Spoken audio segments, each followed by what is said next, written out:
when I started, there were 2 guys in the tower that had a stopwatch in each hand.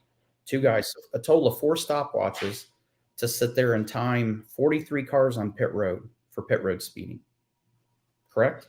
You're all 100% right. If you or I pissed off NASCAR the week before, or we got under their skin or ruffled their feathers, guess what happened the very next week? Got a pit road speeding penalty. 100%. And that's how NASCAR kept the etiquette and kept the drivers in line and kept control. And we all understood that. Yep. And it was like, yeah, we get it. And on top of that, if you really went overboard, they'd call you to the trailer and have a talk with you, and they would explain why they have to do things the way they do. And I don't want this to sound like a bash session against NASCAR, because no, you're not. They have the hardest job in motorsports to control all this. So now we're in an era where they've kind of backed themselves in a corner a little bit. Now you got all this gambling and betting on the sport. Well, they can't sit there and give you a pit road speeding penalty if it's not warranted. If you didn't do it, they can't charge you for a pit road speeding penalty like they used to. Now you change the outcome of the game if you did. Now you've changed it, and you're controlling the sport from that standpoint and screwing up the betting. So they don't do that anymore. There's no debris cautions where somebody threw a water bottle out and it's clear against the inside wall and they want a caution because they want to bunch the field up. They literally cannot do that anymore.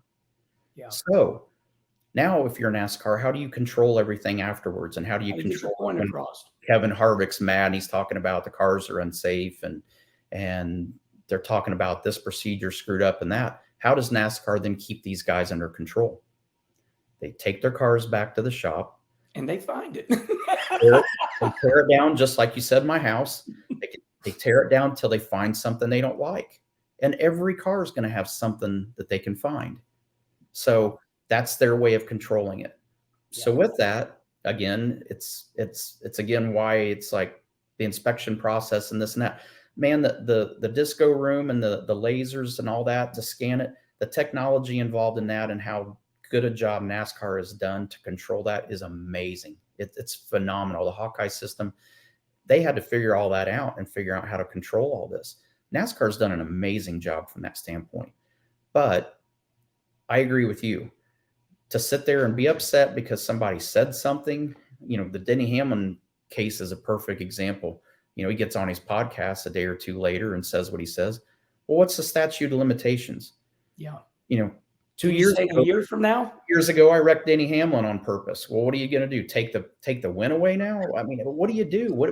And that's what I asked him in a meeting. I said, where does it stop? It's like, you can't control, you can't babysit, you can't monitor everything. And I think they are making mistakes, but it's their playground, it's their rules, and we all play by them.